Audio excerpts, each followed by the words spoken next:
하여튼 반갑습니다. 그리고 오늘 가능하면 우리 주제에 맞게 말씀을 좀 드리도록 할게요. 그리고 그 중에서도 여러분들이 저한테 하고 싶은 말씀이 많을 겁니다. 우리 교수님께서도 또 각별히 언론에 날만한 얘기를 하면 따따블 점수를 주겠다고 한 이유는 아픈 질문을 많이 해라 뭐 이런 취지 같아요. 콕 하면 찔러서 이재명 당황하더라. 그 바닥 드러나 뭐 이런 기사가 나오면 따따블 점수를 주겠다는 취지니까 준비 잘 해주시고요. 어쨌든 저는 오늘 주제에 맞게 금융과 경제, 또 제가 생각하는 경제는 뭔가 여러분께 한번 말씀을 드리려고 합니다. 주로는 경제에 관심이 많은 분들이실 테니까요.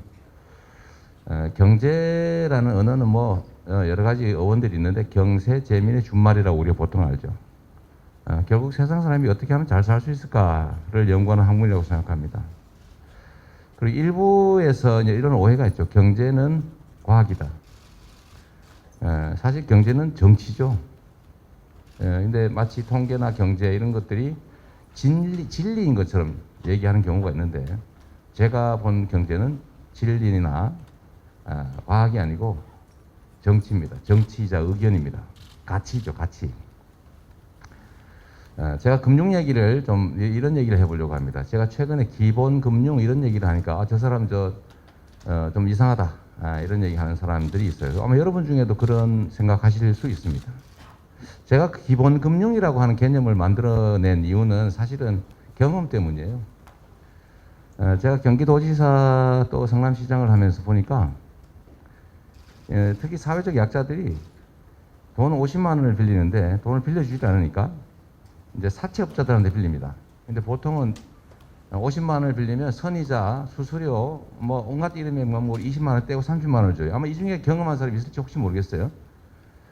그러고 난 다음에 이게 몇 달 지나면 이제 잘 못 갚잖아요. 뭐 이자율이 뭐 엄청나니까. 그러면 다시 100만 원을 빌려줍니다. 그리고 전에 빌려준 거 50만 원 갚은 걸로 치고 100만 원에 대한 수수료 또 30만 원 떼고 이러면 한 2, 30만 원 또 받고 이제 빚이 100만 원이 된 거예요. 요게 몇 달이 지나면 300만 원, 한 1년쯤 지나면 1000만 원이 됐습니다. 실제로 사채 시장, 그러니까 대부업체 말고 사채 시장의 평균 이자율을 계산했더니 금융감독원이 조사한 건데 401%였다고 해요. 연 401%. 좀 놀랍지 않습니까?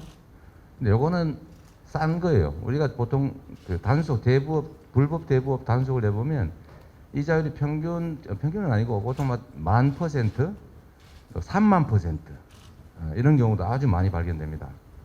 대개 피해자는 누구냐? 여러분 또래 청년들입니다. 황당하죠. 아마 여러분들은 이런 거 겪지 않을 만큼 형편이 좋을지도 모르겠어요. 아마 여러분들은 서울대 경제학부 정도를 다니고 또 부모님들도 요즘은 좋은 대학 간 사람 부모들은 되게 잘 살기 때문에 은행에서 연 2% 이내 우대금리로 돈을 빌리는 게 얼마든지 가능할 겁니다. 그래서 제가 이런 제도를 만들었어요. 아니 어떻게 500%, 1000%, 3000% 이자를 주면서 돈을 빌렸을 수 있냐. 그거 해가지고 예산을 가지고 어차피 돈 50만 원을 빌려서 못 갚을 정도면 그 보호 대상자 아니겠어요? 가만 놔두면 결국은 기초생활수급자 된다. 그러니까 어차피 재정 복지 지출을 하기 전에 차라리 돈을 빌려주자. 빌려줘서 복지 대상자로 전락하지 않으면 그게 훨씬 재정적으로도 이익 아니겠냐 이런 생각을 해가지고 제가 500억을 예산을 마련해가지고 50만 원은 심사하지 않고 빌려드립니다. 대신에 본인이 신청하고 버스 타고 와서 받아야 됩니다. 귀찮으면 오지 마세요. 근데 50만 원이 진짜 필요한 사람은 쫓아올 거 아닙니까? 근데 여유가 있고 그러면 그 50만 원 빌리러 오지 않을 거다. 조건은 연 1%에 5년 후 갚는 거다. 원하면 10년 후로 연기해준다. 연장해준다. 그래서 이걸 시작했더니 미어 터진 거예요. 50만 원 빌리겠다고. 그래서 금방 소진돼가지고 그러면서 또 일부에서는 너무 작다 돈이 50만 원 가지고 어떻게 사냐. 우리 수술비 내야 된다. 근데 돈 못 빌린다. 안 그러면 우리도 사채시장 가서 장기 기증 서약서 쓰고 돈 빌려야 된다. 라고 하길래 제가 그러면 심사를 해가지고 300만 원까지는 빌려주자. 그것도 역시 너무 수요가 많아가지고 500억으로 감당이 안 되는 거예요. 감당이.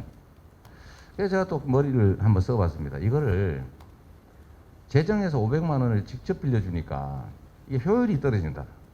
차라리 금융기관이 돈을 빌려주게 한 다음에 이 500억으로 부실난 부분만 대신 갚아주자. 여러분들 경제학도니까 쉽게 이해하겠죠? 그게 금융 아니겠어요? 그래서 그 설계를 제가 하게 된 거죠. 근데 돈을 빌려줘야 되겠다는 생각을 하게 된 것도 사실은 대부업체, 불법 대부업체를 제가 단속을 했는데 너무 문제가 많지 않습니까? 대부업체를 저희 경기도에서 특별사법경찰을 동원해가 대대적으로 단속을 좀 했는데 몇 년 동안 엄청나게 많이 잡았죠. 혹시 경기도에서 통학하는 학생이 있는지 모르겠는데 경기도의 그 번화가 하고 서울의 번화가를 기회될 때 한번 비교해 보십시오. 지금 어떨지 모르겠는데 경기도의 번화가에는 일수 돈 빌려드립니다. 이거 쪽지 없어요. 아마 서울에는 엄청나게 많을 겁니다. 왜냐? 경기도에서 돈 빌려드립니다. 이거 불법이거든요. 광고하는 거. 이거를 단속해서 저희가 압수수색을 한 다음에 장부를 뺏어가지고 거기 있는 사람을 다 찾아서 이거 불법 계약이니까 무효입니다. 자, 이자 더 많이 내셨죠. 다 돌려드리고 처벌하고 다 합의시켜서 다 돌려줬거든요. 근데 경기도에서 사업하다 걸리면 다 손해를 보는 거예요. 그래서 경기도에서 사업을 안 해요. 이거는 여러분들이 나중에 한번 확인해 보십시오.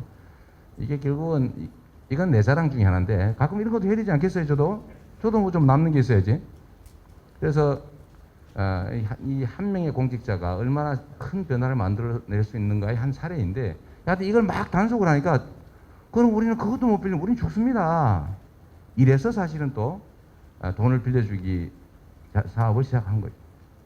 그래서 이게 불법 대부업 단속에서 그다음에 직접 재정으로 돈을 빌려주는 데서 그 다음에 이게 이제 2차 보존 방식의 이제 하나의 금융 제도를 설계하게 된 겁니다. 그래서 저희가 1인당 500만 원을 빌려주는데 300만 원 너무 적다. 500만 원 돼야 된다. 청년 세대들을 먼저 빌려주자. 뭐 전원행이 빌려주면 좋은데 여하튼 반대도 많고 하니까 청년만 빌려주는데 이유는 청년 때에 500만 원하고 나중에 성공했을 때 40대, 50대에 500만 원하고 가치가 같습니까? 다릅니까? 완전히 다르죠. 자, 종자로서의 벼 한 대하고 먹는 식량으로서의 벼 한 대는 완전히 다른 겁니다. 가치가. 그래서 먹는 한 대가 없는 거는 견딜 수 있는데 씨 뿌릴 벼 한 대가 없는 것은 그 많은 길이죠. 그래서 이게 자원을 배분할 때 생애 주기별로도 자원을 배분해야 되는데 미래의 자산을 앞당겨 쓰는 걸 우리 보통 빚이라고 하죠. 부채. 근데 이 부채를 또 여러분은 자산이라고 표현하죠. 미래의 자산을 앞당겨 쓰는데 지금의 가치가 훨씬 크다면 앞당겨 쓰는 게 맞는 거죠. 그래서 국가의 빚이나 개인의 빚은 무조건 나쁘다. 이거 정말 바보 같은 생각이죠. 나쁠 수도 있고 좋을 수도 있는 겁니다. 빚이라서 나쁜 게 아니에요. 나쁜 빚은 나쁜 것이고 좋은 빚은 좋은 겁니다. 그래서 청년들에게 좀 기회를 주자. 청년 때의 500만 원 완전 다르기 때문에. 그래서 저희가 500만 원 정도를 빌려주기로 했는데 지금 이제 경기도에서 설계하고 있어요. 지금 사퇴를 했기 때문에 그 후 상황을 좀 알 수 없는데 여기서 여러분 이거 한번 생각해 보십시오. 자, 우리는 공동체지 않습니까? 경제재민, 경제는 함께 사는 방안 중에 하나인데 근데 이상하지 않습니까? 어려운 사람은 보호하고 힘세고 많이 가진 사람은 절제시켜서 같이 사는 게 세상 아닌가요? 그게 문명국가 아닙니까? 약육강식하지 않는 게 인간 세상이죠. 그래서 우리 사회에는 보통 공동체의 원리가 작동을 합니다. 의료보험 생각해 보십시오. 돈 많이 버니까 많이 내잖아요. 그런데 돈 많이 벌고 재산 많은 사람이 병이 잘 안 걸려요. 잘 먹고 잘 사니까. 근데 그 사람들이 보험료 엄청 더 많이 내죠. 그런데 병 많이 걸리고 보험료 의료 지출 많은 사람이 가난하고 어려운 사람들이 그 병이 잘 걸리거든요. 근데 그 사람들은 보험료를 적게 냅니다. 공정한가요? 여러분 공정합니까? 공정하지 않죠. 그러나 정의롭습니까? 정의롭죠. 공정과 정의가 충돌하는 부분일 수도 있습니다. 여하튼 그런 것처럼 우리는 정의로운 세상을 위해서 많이 가진 사람이 더 부담한다. 적게 가진 사람이 덜 부담한다.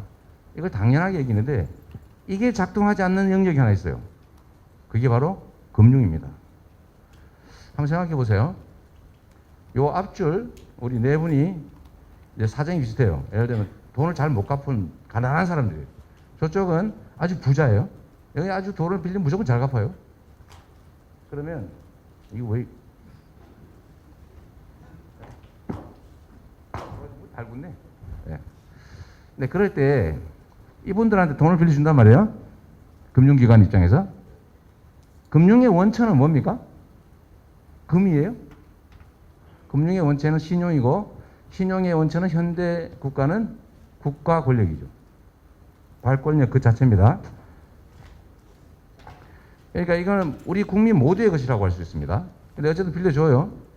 빌려주는데 여기는 잘 갚는 집단이니까 이자율이 엄청나게 싸요.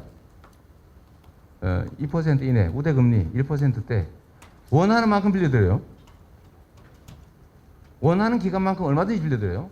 저리, 고액, 장기 대출해 줍니다. 여기 가난해요. 안 빌려줘요. 첫째로. 두 번째 빌려주고 조금밖에 안 빌려줘요. 이자 엄청나게 높게 내야 돼요. 그리고 장기로 안 빌려줘요. 떼어먹힐 가능성이 많으니까. 그래서 이게 신용 등급이라고 생긴 겁니다. 가난한 집단, 부자 집단. 그래서 가난한 사람은 이자를 많이 낸다. 가난한 사람은 돈 빌려주지 않는다. 그러나 부자는 돈 많이 빌려준다. 원하는 만큼 얼마든지. 저리로, 장기로. 정의롭습니까? 정의롭지 않죠. 그래서 이게 금융의 그 공공성, 금융의 수익성, 이 두 가지가 충돌하는 부분인데 국가는 어떻게 해야 됩니까? 뭐 개인 또는 기업들이야 자기 돈 열심히 벌기 위해서 많이 벌기 위해서 하는 거 당연하죠. 그러나 국가는 같이 살게 해야 되겠죠. 그러라고 국가가 있는 거니까. 그런데 금융 영역에서는 이게 작동하지가 않더라는 겁니다.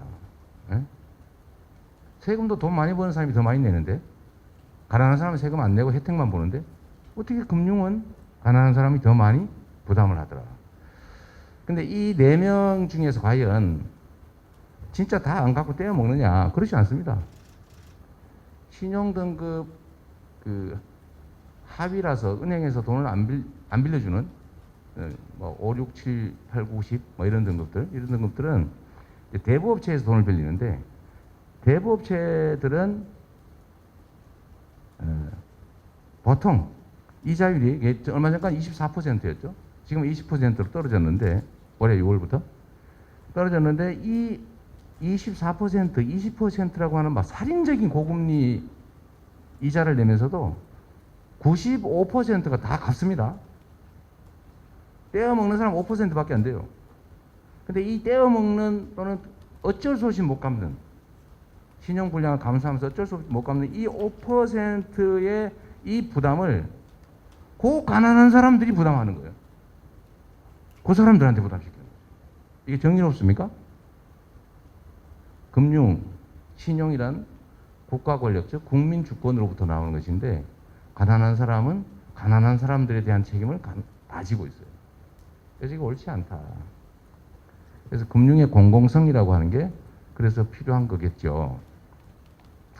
그러면 이 사람들 그럼 막 가난한 사람 빌려줘서 떼먹으면 어떡합니까? 라고 보통 도덕적 해이 얘기하죠. 맞는 말입니다. 그런데 도덕적 해이를 저지르려고 해도 제재라고 하는 게 있어요. 제재와 도덕적 해이 중에 선택을 하겠죠, 사람들이. 그래서 그럼 도덕적 해이를 유발하지 않는, 즉 능력이 되면 갚고 능력이 안 되면 못 갚지만 능력이 되면 반드시 갚는 금액이 어느 정도일까? 알 수 없죠. 근데 이건 통계적으로는 있습니다. 대부업체들이 돈을 빌려주는데 거긴 담보도 없고 수익도 없고 재산도 없는 사람한테 오로지 신용만 보고 빌려주는 거 아니에요? 요즘은 전화해가지고 밤에 전화해서 괴롭히는 것도 금지되어 있습니다. 물론 쫓아가서 돈 달라고 괴롭히는 건 더더욱 금지예요. 그건 처벌해요. 전화하는 것도 이제 안 돼요. 변호사, 이 사람한테 독촉하자 하면 직접 전화도 금지됩니다.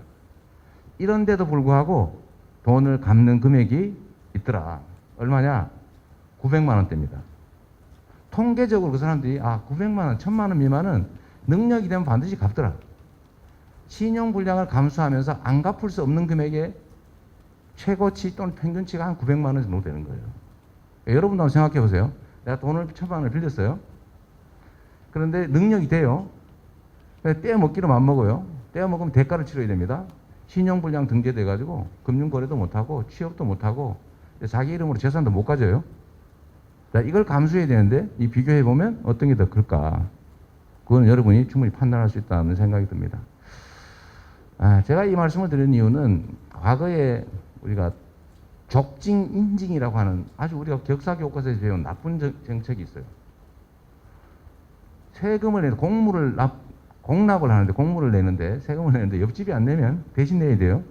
그 마을에 산다는 이유로 저 사람이 안 낸 이웃집 군포를 다른 사람이 그 동네에 산다는 이유로 대신 냅니다. 인징이라고 그랬죠. 이웃이 대신 낸다.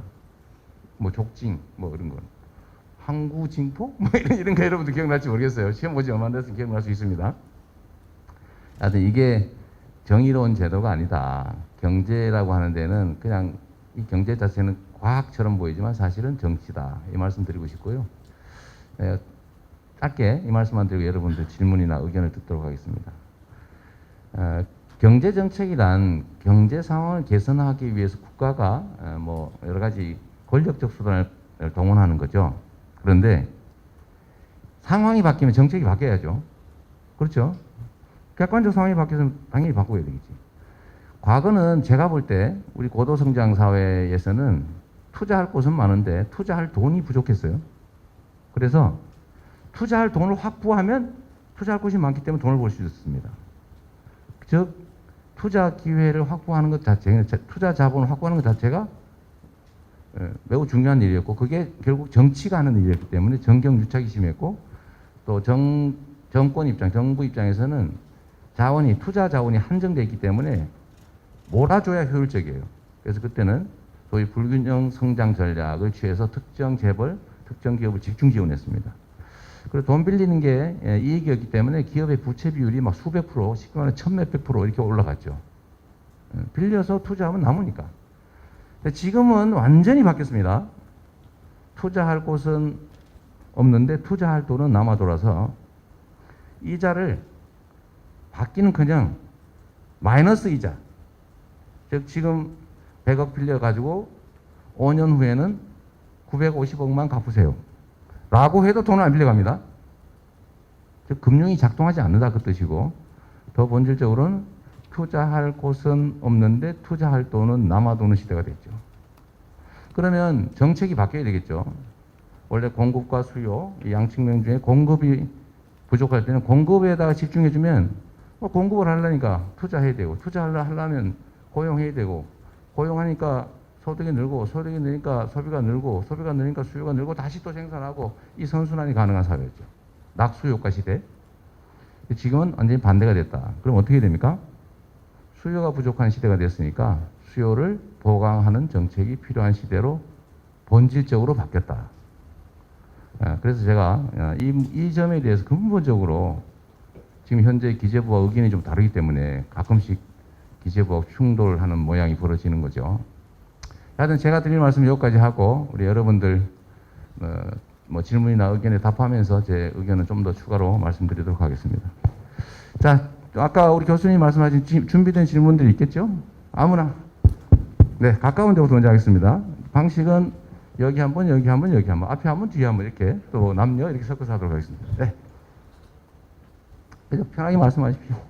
네, 경제학부 배상원입니다. 네, 이재명 후보님 오늘 강연 잘 들었습니다. 아까 말씀하신 부분에서는 국내적인 상황이랑 국가 원수로서의 대통령에 대해서 말씀을 해주셨는데 저는 국가를 대표하는 사람으로서 대통령으로서 어떤 행보를 하실지가 좀 궁금합니다. 특히 미중 무역 분쟁이 심화되면서 최근 요소수 사태가 벌어지고 있기도 하고 뭐 그런 다양한 이제 미국 쪽인지 중국 쪽인지 그런 것도 좀 궁금하고 국가 발전에 대해서 로드맵이 있으신지, 그리고 가상화폐 관련해서도 어떤 입장을 취하고 계신지가 궁금합니다. 질문이 너무 많은데, 예, 간단하게 몇 가지만 하겠습니다. 미중 중에 어느 쪽이냐, 선택을 해야 된다. 선택을 한다면 어디냐 이렇게 말씀하시는데, 저는 선택하지 않는 상황을 만드는 게 진짜 능력이라고 생각합니다. 이 반도 국가의 특성이죠. 해양 세력과 대륙 세력이 충돌하는 중간에 위치해 있는 소위 지정학적 위치라고 하는 거죠. 근데 그 중에서 우리가 한쪽을 선택하면 다른 쪽이 가만히 있겠습니까? 가만히 안 있겠죠. 우리가 선택하면 안 되고 그들이 선택하게 만들어야 된다. 그럼 가능하냐? 선택을 강요당하는 상황을 이겨내지 못하면 결국 보통의 반도 국가들이 겪는 방식으로 찢어지거나 분할 점령되거나 사라지죠. 그런데 반도 국가의 이점을 살려가지고 융성하는 나라도 있습니다. 그거 없어도 됩니다. 융성한 나라도 있는데 그 근본은 뭐냐면 일단은 강력한 국력이 필요하죠. 경성 파업 더하기 연성 파업까지 합쳐서. 두 번째는 그 국가 지도자의 리더십이죠. 리더십의 핵심은 철학과 용기입니다. 뚜렷한 자기 주관을 가지고 용기를 가지고 대응해 나가는 것. 이렇게 하면 우리가 그들이 선택하게 할 수 있죠. 미중 간의 관계도 마찬가지라고 생각합니다. 물론 한미동맹이야 매우 중요한 우리 안보의 근간이라서 고도화하고 발전시켜 나가야 되겠지만 중국과의 소위 말하는 전략적 협력 동반자의 관계 이것도 계속 확대해 나가야죠. 우리가 그걸 한쪽을 버릴 수는 없지 않습니까? 그리고 충분히 그렇게 할 수 있는 힘이 있다고 저는 생각하고요. 뭐 무역 분쟁이나 요소수 문제는 우리가 너무 단기 효율에 집중해 왔기 때문에 생긴 문제다. 우리가 단기 효율이 좀 떨어지더라도 장기적인 안정성을 중시했더라면 100% 특정 국가의 수입에 의존하는 상황을 만들지는 않았겠죠. 국내 생산 기반도 어느 정도는 가지고 있어야 되고 또 수입 다변화도 했어야 되는데 그냥 오로지 국가의 책임은 다 방기하고 민간의 경쟁에만 100% 맡기니까 가장 싼 곳이 전부를 수출하는, 가장 싼 곳으로부터 100% 수입하는 상황이 됐는데 이게 이제 국가적 위험 요인이 된 거죠. 그래서 어떤 수입 다변화라든지 또 국내 생산 기반을 만들어내는 게 이런 요소수 사태를 이겨내는 길일 것이다라고 생각하고요. 세 번째로 가상화폐 부분은 저는 매우 긍정적으로 생각하는 사람입니다. 어차피 세상이 이제는 실물 세상에서 디지털 세상으로 전환되는 시점입니다.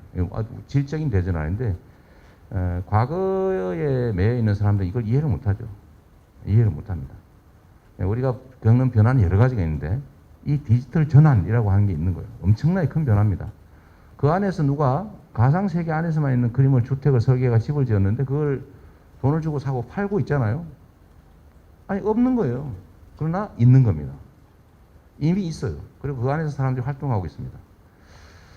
코인이라고 하는 것도 이미 하나의 거래 수단으로 또는 가치 저장 수단으로 이미 다중이 인정하고 있어요. 예를 들면 우리가 이게 종이 돈 이 자체가 가치가 있습니까? 뭐 없어요. 아무것도 아니지 뭐. 땔감으로 쓰면 조금 뭐 열량을 발생하려나? 그러나 우리 모두가 이건 돈이야. 이걸로 얼마가 가치가 저장되어 있다고 생각해. 서로 교환 수단을 인정해 하니까 그게 돈이 된 거죠. 요즘은 돈은 그 종이도 아니에요. 이제 숫자예요, 숫자. 컴퓨터에 있는 숫자가 돈이 됐습니다. 완전 추상화되고 있죠. 여기서 더 넘어서서 가상세계라고 하는 것도 생겨나고 있기 때문에 그건 이미 있는 것이다. 코인 시장이 이미 코스피 거래액을 넘어섰다. 사람들이 이미 거래하고 있어요. 남들이 뭐라 하든 말든 우리는 이걸 가치로서 인정해. 거래 수단을 인정해. 투자 수단으로 사용하고 있어요. 이걸 부인할 수가 있겠냐? 부인할 수 없는 거죠. 부인할 수 없는 현실이라면 끌려가지 말고 우리가 선도해야 된다고 하는 게 제 생각입니다. 경제 전망 얘기는 아마 다른 분들도 질문할 것 같아서 미리 좀 말씀을 드리면 저는 우리 국가의 현재 상태의 가장 큰 과제가 성장을 회복하는 거라고 생각합니다. 청년들이 어렵죠. 청년들이 어렵습니다. 왜 어렵냐? 왜 청년들이 아까 말씀드렸던 정의와 공정, 현실적 공정이라고 하는 거하고 정말로 근본적인 정의라는 거하고 이게 상충되는 상황에 이를 만큼 극렬하게 대립하고 갈등하고 치열하게 전쟁을 치르게 됐냐. 저는 그 기회 부족 때문이라고 생각하는 겁니다. 저희 같은 세대들은 비록 당장의 현실은 어려웠지만 경제가 성장하는 상황이었기 때문에 미래가 있었고요. 월급도 뭐 자주 오르고 한 직장 들어가면 그 회사 계속 팽창해 나갔기 때문에 정년까지 안정적으로 일할 수 있었어요. 그런데 지금 저성장으로 전환이 됐습니다. 저성장이라고 하는 건 새로운 기회가 추가되지 않는다는 뜻이죠. 그런데 이미 기득권자인 기성세대들이 다 차지하고 있죠. 그런데 거기에 새로운 신규 청년 세대들이 진입하려고 하니까 너무 어려운 겁니다. 그래서 둥지가 쫙 줄어든 거예요. 우리는 큰 둥지에서 살기 때문에 경쟁에서 져도 둥지에서 탈락하지는 않았어요. 떨어져 죽지는 않았습니다. 그 안에서 약간 바깥으로 밀려나는 정도였죠. 그래서 지금은 둥지가 작아져가지고 여기서 경쟁에서 지면 둥지에서 떨어져요. 죽어요. 그래서 아주 잔인하게 이겨야 됩니다. 그러니까 극렬하게 경쟁이 되죠. 근데 이것도 쉽지 않죠. 혼자 싸우기 어렵죠. 그래서 오징어 게임 상황이 벌어지는 겁니다. 편을 먹죠. 편을 먹어서 일단 일부를 밀어내야 그 안에서 내가 살아날 게 생기니까. 그래서 생긴 게 예를 들면 지역 할당을 두고 지방 청년과 수도권 청년이 다투게 되고 무슨 할당제니 이런 거 등등을 이유로 해서 남녀가 갈려서 갈등하고 이렇게 된 것은 사실은 여러분 청년들의 잘못은 전혀 아니죠. 우리 기성세대들이 그 좋은 시절을 살아오면서 이 공정성이라고 하는 거를 제대로 지키지 못해서 자원이 한쪽으로 지나치게 몰렸고 즉 양극화됐고 그러다 보니까 자원이 비효율적으로 사용되게 됐고 사람들은 희망과 열정을 잃게 됐고 그래서 출생을 거부할 뿐만 아니라 의욕도 잃어버렸죠. 그러니까 사회 전체적으로 활력이 떨어집니다.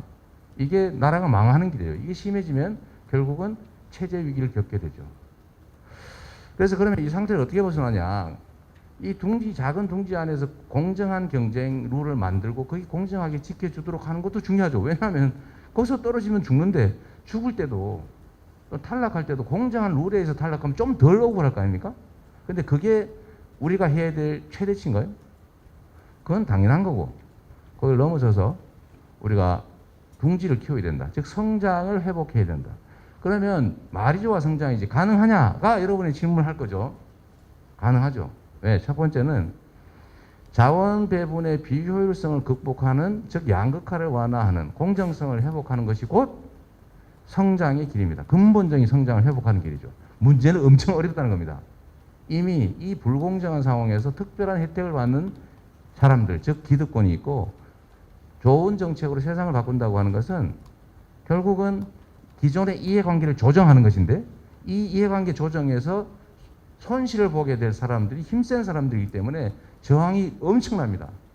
이런 것들을 바꿔 더 나은 상황을 만들어내는 것을 우리는 개혁이라고 하죠. 변화, 개혁, 혁신. 고통이 따른다. 저항이 따른다.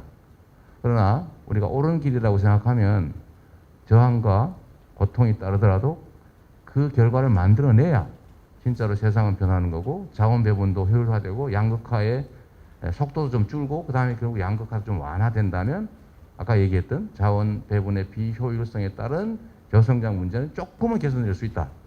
중소기업과 대기업 간의 힘의 균형을 조금 회복해주면 중소기업도 돈 좀 많이 벌고 탈취당하지 않아서 좋은 인재 써서 성장하고 싶고 그럼 중소기업이 일자리가 좋아지겠죠. 그러면 실업 문제도 조금 완화할 수 있다. 수도권과 지방이 이렇게 엉망진창으로 불균형 상태라 지방은 소멸한다고 난리고 수도권은 미어터져가지고 폭발한다고 난리고 이런 상황에서 지방과 수도권의 균형을 조금 회복하면 역시 성장의 잠재력이 살아난다. 이런 것들 하나 있고요. 두 번째는 결국 이 전환의 위기, 아까 디지털 전환의 위기, 또 기후변화에 따른 에너지 전환의 위기, 뭐 주기적 팬데믹 이런 것들을 우리 잘 이겨내서 성장의 기회를 만드는 거죠. 결국 저는 국가의 대대적 투자, 강력한 경제 부흥 정책에 따라서 우리가 세계를 선도하는 국가로 나아갈 수 있다. 거기서 기회와 성장이 가능하다라고 저는 생각합니다. 질문이 너무 많아가지고 말이 너무 많았는데 앞으로는 조금 짧게 제가 말씀드리도록 하겠습니다.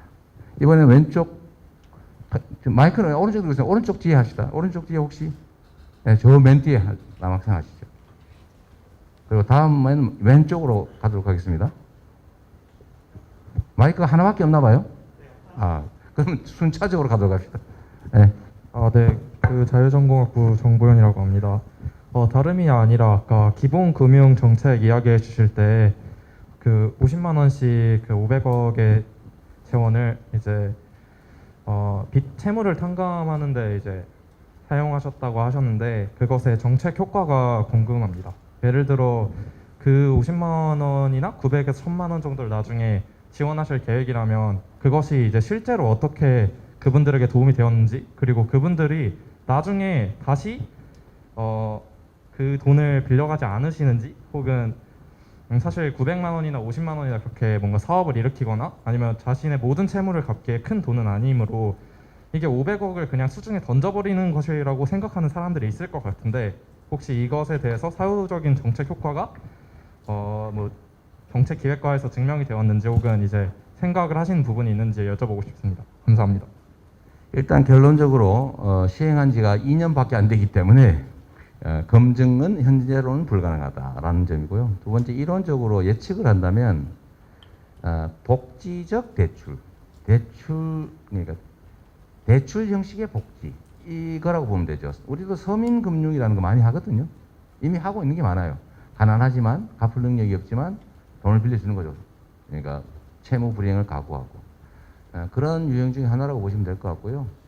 세상에는 꼭 그냥 전액 무상 지원하는 복지, 반드시 돌려받는 대출, 요것만 있는 건 아닙니다. 중간쯤도 있을 수 있죠. 생각을 좀 유연하게 하면 중간쯤 복지적인 대출, 대출 형식의 복지, 이런 것도 있을 수 있다. 제가 그 영역을 개척해 나가는 중이다 이렇게 생각해 주시면 될 것 같아요. 이번에 약간 왼쪽으로 마이크 이동이 쉽게. 네, 요 순서대로 합시다. 저기 이쪽 와 있었어요. 맞지. 제가 대답하는 사이 이쪽 와 있으면 되는군요. 왼쪽. 네, 왼쪽 앞에 우리 남학생 얘기하시죠.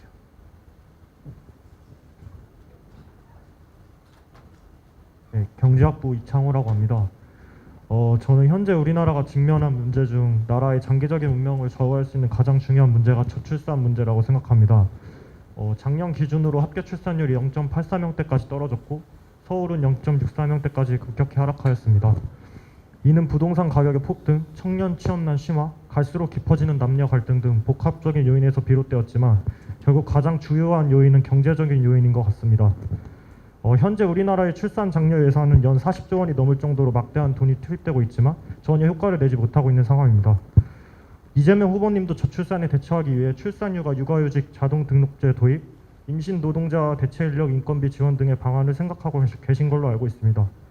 하지만 이런 정책들은 이전 정부에서도 비슷하게 시행한 것들이고 실효성이 떨어졌던 것 같습니다. 저는 그래서 이재명 후보님 공약의 가장 핵심인 기본소득을 출산의 문제에 대입해보는 방안이 혁신적일 거라 생각했습니다. 그리고 지금 쏟고 있는 예산을 감안할 때 현실적이라고 생각했습니다. 이론적으로도 현금 보조, 현물 보조, 가격 보조 중에 현금 보조가 가계 효용을 극대화시켜주고 헝가리에서도 파격적인 현금 지원 출산 정책으로 큰 효과를 보고 있는 것으로 알고 있습니다. 하지만 기사를 찾아보니 후보님이 과거 경기도지사 재직 시절에 출산 기본소득이 예산 집행의 효율성, 가성비 측면에서 고려할 점이 많다고 답변을 하셨던 것 같은데 혹시 지금 출산 기본소득의 도입에 대해서 어떻게 생각하시는지 궁금합니다. 일단 잠깐만, 먼저 출산 기본소득을 본인은 어떻게 개념 정리하셨어요? 저는 지금 되게 출산율 문제가 심각하다고 생각을 해서 좀 일시적으로 현금 지원하는 방향으로 생각을 하고 있었어요. 제가 출산 기본소득이라는 개념의 언어를 쓴 일이 없어서 혹시 이게 제가 보기엔 어디에 다른 데 교과서나 아니면 문헌에 나올 것 같지는 않고 본인이 처음 쓴 얘기 같거든요. 기사에서요. 출산 기본소득은? 그게 아마 산후조리비 지원 얘기하는 거 아닌가요 혹시? 여하튼 알겠습니다. 그냥 뭐 충분히 이해하고 제가 말씀을 드리도록 할게요. 네, 기본소득에 대해서는 논쟁이 참 많습니다. 저는 피할 수 없는 소위 기술혁명 시대 질적으로 전환된 새로운 세계에 반드시 있어야 될 정책이라고 생각합니다. 여러분도 그 점을 한번 생각해 봐 주십시오. 길게 말씀드리긴 그러니까 마크 저커버그, 빌 게이츠 아니면 일론 머스크 같은 이 성공한 디지털 기업의 CEO들이 왜 기본소득을 주장할까? 왜 할까? 그 사람들이 왜 주장하는지 말하는 걸 제가 보지를 못해서 정확하게 왜 그런지는 인용은 못하겠는데 제가 해석하기로는 미래에는 글로벌 디지털 기업들이 중심이 될 거고 점점 비중이 옮겨가잖아요. 그럼 결국은 고용 없는 영리 활동이 대대적으로 이루어질 것이고 그러면 결국은 시장이 사라지거나 위축된다. 파이 자체가 통째로 줄어든다라는 생각 때문이 아닐까 생각합니다. 물론 이건 기본소득을 주장한 데는 이 소득 지원을 늘리자라는 좌파적 사고도 있는 거고 이 복잡하고 비효율적인 복지제도를 완전히 통폐합해가지고 현금으로 아까 말씀하신 대로 현금 지원으로 효율성을 늘리자 이런 우파적 입장도 있는 거죠. 이 세 가지 입장 중에 어떤 것이 반드시 옳다고 저는 생각하지 않습니다. 여하튼 결론은 우리 미래 사회에는 기본소득이 피할 수 없을 것이다. 그러나 지금 당장 그러면 할 거냐? 쉽지 않죠. 박근혜 전 대통령이 기본소득을 제일 먼저 주장했던 사람입니다. 여러분 놀랍지 않습니까? 부분 기본소득. 65세 이상은 자산 소득 가리지 않고 무조건 20만 원씩 지급하겠다. 그게 부분 기본소득이었죠. 전 국민에게 확대되면 보편 기본소득이 되는 거죠. 지금 아동수당 10만 원씩 다 지급하고 있죠. 그래서 늘리고 있는데 이것도 역시 기본소득이죠. 그래서 저희는 청년 기본소득도 하자. 청년 세대가 너무 어려우니까 가장 취약한 계층이 됐으니까 가장 보호받지 못하는 계층, 가장 희망이 없어진 계층이 됐으니까 지원하자는 얘기가 제가 청년 기본소득이었는데 출생률 얘기를 좀 하면요. 저출산을 어떻게 극복할 수 있느냐. 예를 들면 일가정 양립을 통해서 가능하냐. 아니면은 남녀 성평등을 회복하는 것으로 가능하냐. 뭐 그것도 하나의 방법이겠죠. 또 뭐 여러 가지 있겠죠. 예를 들면 육아, 보육, 출산, 교육 이런 데 지원을 많이 해주면 육아 부담이 또는 양육 부담이 줄어드니까 아이를 많이 출생하지 않을까. 즉 출산 회피를 줄일 수 있지 않을까. 다 맞는 말이죠. 근데 저는 본질적인 대책은 못 된다고 생각합니다.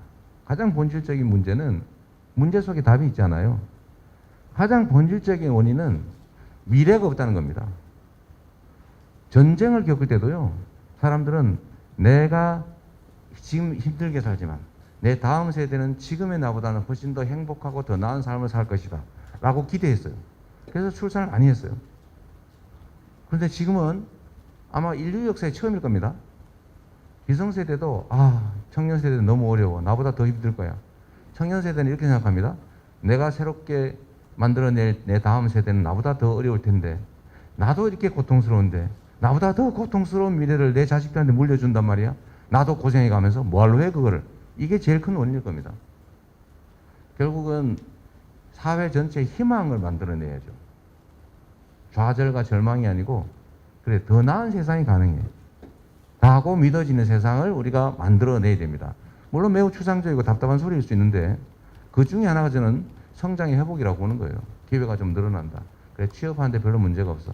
최소한 인간적인 삶은 보장이 돼. 굶어 죽지는 않을 거야.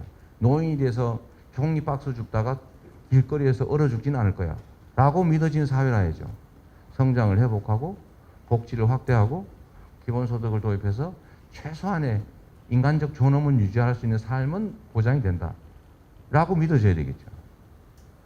그 안에 이제 뭐 여러 가지 정책들이 다 들어가야 되겠지만 저는 가장 근본적으로는 희망을 다시 만들어내야 된다. 그 핵심은 성장을 회복시키는 것이다.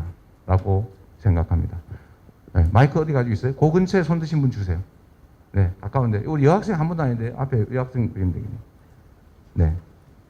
우리 그 마이크 들고 다니는 사람 마음대로 하세요. 네. 말씀하십시오. 네. 안녕하세요. 경영학과 김규빈입니다. 네네. 앞서 금융 공공성에 대해서 말씀을 해주셨는데 이런 신용이 낮은 사람들에 대한 정부 지원 정책이 역으로 신용이 높은 사람들의 소비를 줄이거나 아니면 근로 의욕이 감퇴되어서 반대로 신용이 낮은 사람들에 대한 피해가 갈 수 있는데 이런 정부 정책으로 인해서 시장 경제 원리가 무너지게 된다면은 긍정적인 효과보다 역효과가 더 클 수 있다고 생각을 합니다. 이런 문제를 단기적으로는 도입할 수 있지만 장기적으로도 이런 정책을 어떻게 시행할 수 있는지가 궁금합니다. 그래서 경제는 과학이 아니라 정치고 정책이라고 하는 거죠. 문제가 있을 때 그 문제를 해결하는 데 필요한 수준까지 하고 문제를 악화시키는 수준으로 가지 않게 하는 게 그게 정책적 능력일 겁니다. 그러니까 현재 상태로는 제가 며칠 전에도 이 기사를 봤는데 전 세계에서 은행들이 이 코로나19 사태 때문에 영업이익률이 다 줄었습니다. 유일하게 한국만 영업이익률이 확 늘었어요. 왜 그럴까요? 왜 다른 나라는 코로나19에서 10몇 %씩 영업이익률이 확 줄었는데 어떻게 한국에 있는 은행들은 영업이익률이 10몇 %씩 더 늘었을까요? 결국 정책 잘못이죠. 정부 정책 잘못이죠. 원래 금융이란 아까 말씀 잠깐 드렸지 않습니까? 전에는 은행이 자기가 금을 가지고 있으면서 이 금 가지고 금 교환권을 화폐로 썼던 거 아닙니까? 근데 이거 금이 요새 신용의 원천이 아니에요. 아까 말씀드렸던 것처럼 국가 권력 그 자체가 됐죠. 국가가 보증한다. 그런데 혜택을 누가 봅니까? 돈 많고 재산 많고 사회 경력 많고 집이 높은 사람이 혜택은 다 보고 가난하고 어려운 사람들은 혜택에서 배제됩니다. 이거를 금융 배제라고 하죠. 요새는 아예 은행 문턱을 못 가게 되어 있습니다. 그래서 계좌 개설해주기 운동하는 나라도 있어요. 우리도 지금 지점들이 다 폐쇄되고 있습니다. 그래서 이럴 때는 국가의 공적 개입을 늘려줘야 된다. 원래 은행들 중에서는 말입니다. 주택은행, 서민들의 집 마련을 하기 위해서 서민들에게 집 마련할 때 저리 장기 돈을 빌려주는 목표의 은행이 있었어요.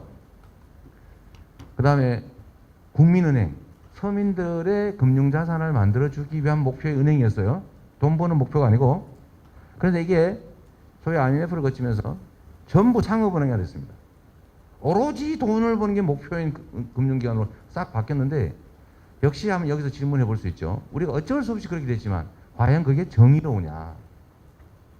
저는 그렇지 않다고 생각하거든요. 여러분도 한번 질문을 되새겨 보시고요. 금융이란, 은행이란 공적 기능도 하는 거죠. 돈도 벌어야 되지만 그 사회가 필요로 하는 일들을 해내야 된다. 즉 외국 은행들은 손해를 보는데 영업이익률이 줄어들었는데 우리는 왜 영업이익률이 확 늘었을까? 공공적인 기능을 많이 줄였기 때문이죠. 근데 그걸 늘려야 된다는 것이고요. 그다음에 소액의 대출을 예를 들면 규모를 따져보면 50만 원, 100만 원, 500만 원 그게 뭐 큰 돈이냐? 이렇게 생각하는 사람도 있는데 20만 원이 없어서 일가족이 자살하는 사태가 상당히 많습니다. 얼마 전에 여러분들 그 청년 중에 아버지를 부양을 해야 되는데 부양을 못했다고 유기치사로 징역 4년 받은 사람이 있죠. 그 언론에 아마 여러분도 보셨을 겁니다. 그 2만 원 빌리라도 못 빌렸다는 거 아니에요? 그런 사각지대들이 있습니다. 그래서 그런 점들을 보면 아까 말씀하신 대로 일정한 범위까지는 효과가 있고 모든 정책은 그래요. 그러나 도를 넘어서면 비효율을 발생시키죠. 근데 그 단계로 가지 않게 하는 게 능력이죠. 또 마이크 어디가 있습니까? 마이크 옆에 드리십시오. 저 잠깐 좋은 정책을 제가 하나 도입하겠습니다. 후보님이 요걸 쓰시죠. 그거 좋은. 역시 교수님 훌륭하십니다. 네네. 네, 말씀하십시오. 네. 그러시죠. 네. 거기 왔다 갔다 힘드니까. 네, 강연 내용 너무 잘 들었습니다. 조금 크게 말씀해 주십시오. 네. 본질적으로 제 학부에서 알기로는 긍정적인 외부 효과가 큰 공공사업과 그 다음에 경쟁으로 인한 외부 효과가 큰 민간의 금융은 서로 다른 영역으로 알고 있고 그렇기 때문에 국가금융이 해외에서 성공한 적이 없는 이유가 국가와 국민의 니즈에 전부 맞출 수 없기 때문으로 알고 있는데 특히나 한국 같은 경우에는 그 이익을 추구하지 않고 세금에 기반한 국가와 민간 기업이 경쟁할 수가 없을 것 같습니다. 예를 들면 그 제로페이 수수료 등으로 카드사 혜택이 줄어든 것도 이러한 사례 중에 하나인데 이것이 인증이 아닐지라고 저는 생각해 보고요. 두 번째 질문은 경제가 과학이 아니라고 하시는데 특정 목표를 달성하기 위한 것은 정책적이어도 수단은 객관적인 편이라고 저는 생각을 합니다. 그래서 경제학부가 사회과학대학 안에 속해 있는 게 아닐까라는 생각도 들고요. 그런데 후보님께서는 성장을 중시하시는데 그 경기도의 GRDP는 취임 후 지속적으로 감소했습니다. 혹시 이러한 정책과 수단에 대해서 어떻게 생각하시는지 후보님의 의견을 좀 듣고 네. 싶습니다. 일단 경기도의 GRDP가 줄어들고 있다는 것은 줄어드는 게 아니라 아마 성장률이 떨어지고 있다 그 말이겠죠. 예. 다른 지역에 비하면 엄청나게 높은 겁니다. 다른 지역 예를 들면 지방 그 아래 지방은 뭐 마이너스로 가는 경우도 많으니까요. 근데 그거는 4년 임기를 하는 성장률이 가장 높은 편인데 그거는 뭐 도지사 덕도 아니고 경기도가 인구가 늘어서 팽창하기 때문에 실제 그렇고 전체 성장률은 지금 1% 또는 마이너스로 떨어지고 있는데 그 중에서도 경기도는 높은 겁니다. 그러나 그건 제가 도지사 자리했다라고 말할 수 없어요. 그건 경기도가 가진 특수성, 인구가 늘어나는 특성 때문에 그렇다 말씀드리고요. 제가 과학이 아니다라고 얘기한 것은 그리고 혹시 어디 또 이상한 데서 이상하게 쓸 가능성이 있어서 다행히 설명을 좀 해야 되겠습니다. 제가 존경하는 박근혜 대통령님 그랬더니 진짜 존경하는 줄 알고 그런 거 써가지고 막 그저 아저 표 얻으려고 진짜 존경하는 척 하는 거 아니야? 이런 분들 계시던데 그 전혀 아닙니다. 말이란 맥락이 있는 거죠. 맥락이 앞뒤 맥락이. 그래서 맥락을 무시한 참 진짜 문제입니다. 우리 국민들의 집단 지성 수준을 무시하는 그런 일인데 요 과학 아니다 이 얘기도 혹시 오해를 해가지고 저는 무식한 소리 했다 라고 할까봐 내가 한 말씀을 드리면 반론의 여지 없는 진리가 아니다 그 뜻입니다. 비과학이라는 얘기를 하는 게 아니고 제가 말한 말씀의 뜻은 엄밀한 의미의 과학이란 이론이 없어야 맞는 거죠. 과학. 그러니까 이게 제가 이 얘기를 드는 이유는 마치 어떤 통계나 어떤 경제적인 결과들이 마치 진리인 것처럼 얘기하는 경우가 있어요. 진리인 것처럼. 그건 진리는 아니다. 정책적 판단의 결과물이다. 얼마든지 다른 해석이 가능한 일이다. 라는 뜻의 얘기였습니다. 그러니까 이게 혹시 어디 이상한 또 해석해가지고 언론에서 제목으로 과학 아니다 주장, 무식 드러내 이런 줄 알았으면 좋겠고요. 이제 민간과 공공 영역의 조화에 관한 문제를 말씀해 주신 것 같습니다. 아주 좋은 의견이시고요. 당연히 자본주의 시장 경제 질서는 민간 중심이라 해야 돼요. 일자리도 민간이 만드는 것이고 그럼 국가의 역할은 뭐냐?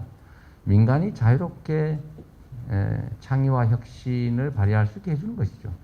다만 또 가만히 내버려 두면 약육강식의 그 밀림의 법칙이 작동하기 때문에 그 점은 최소한 최소화해야 되겠죠. 그래서 공정한 경쟁의 룰을 만드는 거죠. 그게 규제라는 이름으로 이제 나타나게 되는데 보통은 규제를 완화하는 게 무조건 좋다라고 생각하지만 저는 그렇게 생각하지 않습니다.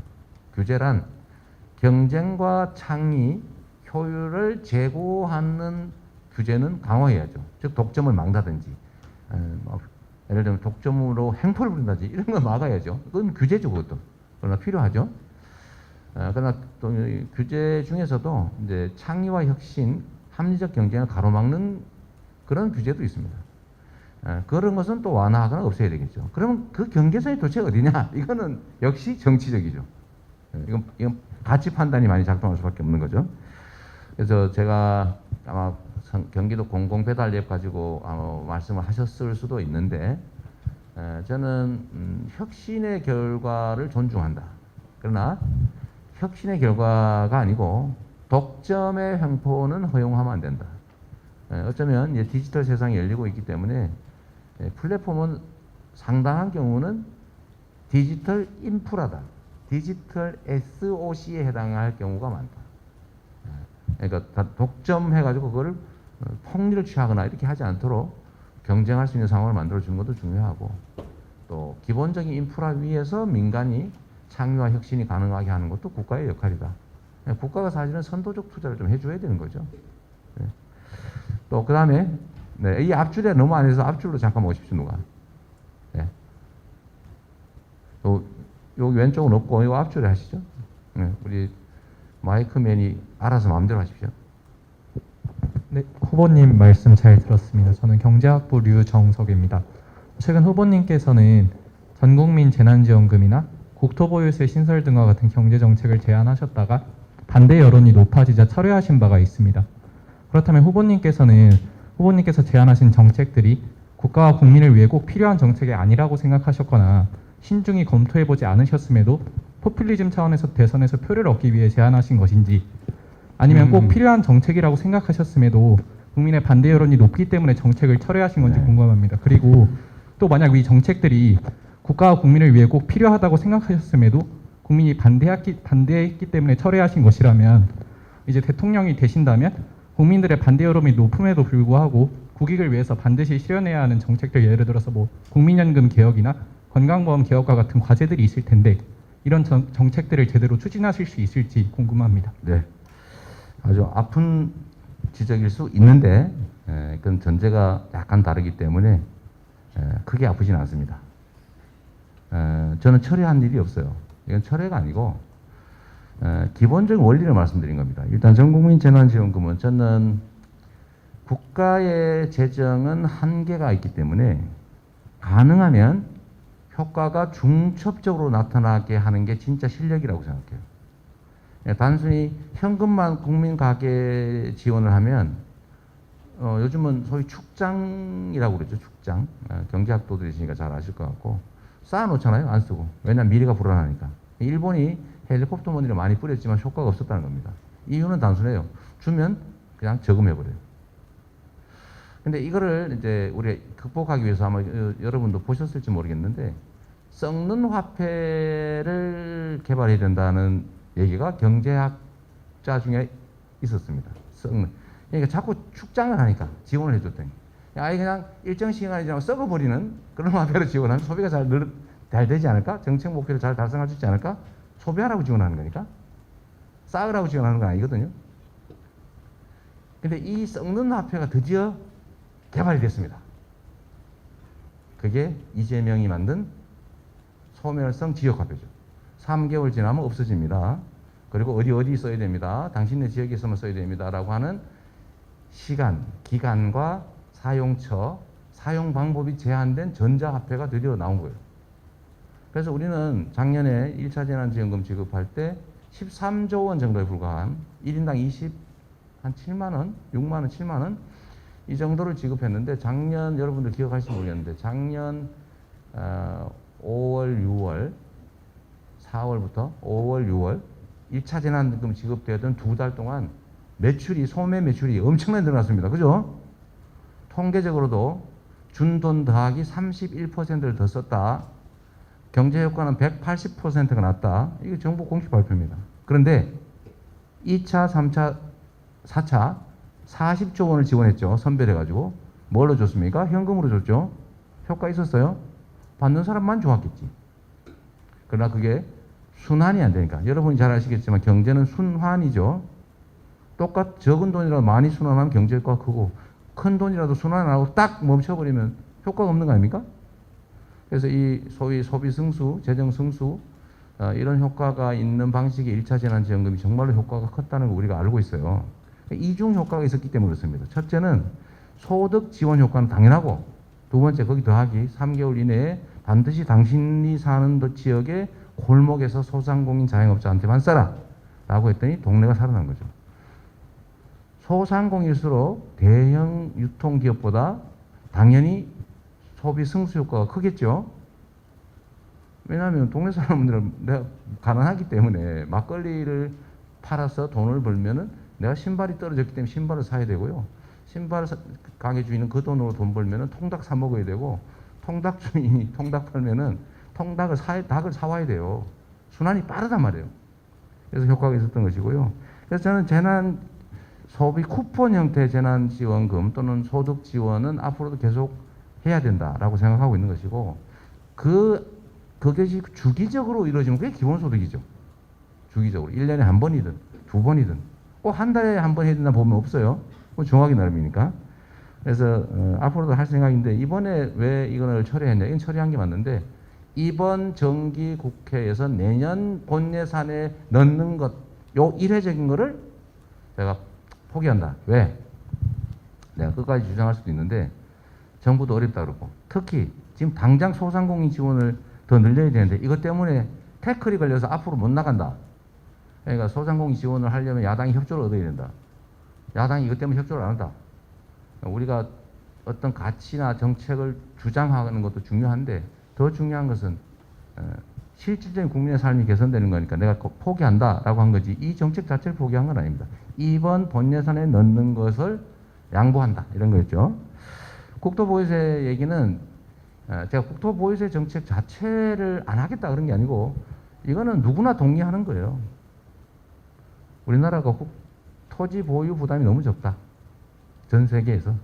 그래서 투기의 원인이 된다. 그리고 우리는 거래세가 너무 비싸고 보유세가 너무 작다. 그러니까 이걸 체제를 개편해 가지고 보유세 부담을 늘리고 거래세 대부분 부담을 줄여야 된다. 모두가 동의하는 거예요. 그 측면에서 이 정책은 결국은 해야 되고, 다만 우리 국민들께서 해야 되는데 부담되는 거 싫어하잖아요. 좋은 일이라도 본인이 고통스러워서 싫다고 하는 것을 대리인 입장에서 강행하면 안 된다. 설득해서 동의를 받아야 된다. 그건 국민주권국가에서 대리인인 정치인의 선출직 공직자의 의무다. 그 말씀을 드린 거예요. 단 저는 이런 생각이 있는 거죠. 설득할 자신이 있다. 그러나 다만 이번에 이걸 가지고 내가 반드시 이거는 뭐 반대하든지 말든지 하겠다라고 인지하는 분들이 많았기 때문에 그건 원칙적인 얘기를 드린 것이고요. 저는 토지 이익 배당이라고 하는 걸 해야 된다.